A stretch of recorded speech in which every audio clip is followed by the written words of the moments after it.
అందుకే అంత్య దినములలో అనురాగ రహితులు, ప్రేమ లేని పిల్లలు, ప్రేమలు చచ్చిపోతున్నాయండి. ప్రేమలు ఎవరిలో కనిపించడం లేదండి.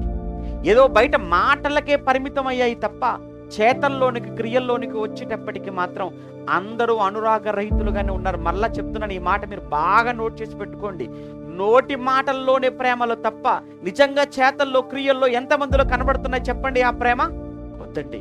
మన క్రైస్తవులు, మనం క్రీస్తుని నమ్మిన వాళ్ళం, క్రీస్తుని ధరించుకున్న వాళ్ళం, బైబిల్ పట్టుకున్న వాళ్ళం, మన మీద ఈ సమాజానికి ఒక ప్రత్యేకమైన దృష్టి ఉంది, ప్రత్యేకమైన గౌరవం ఉంది. మనం అంటే ప్రేమ కలిగిన వాళ్ళమని, మనం ఏదైతే నోటితో చెప్తామో అది ఖచ్చితంగా మన జీవితంలో చూపించే వాళ్ళమని సమాజానికి మన మీద ఒక మంచి అభిప్రాయం ఉంది.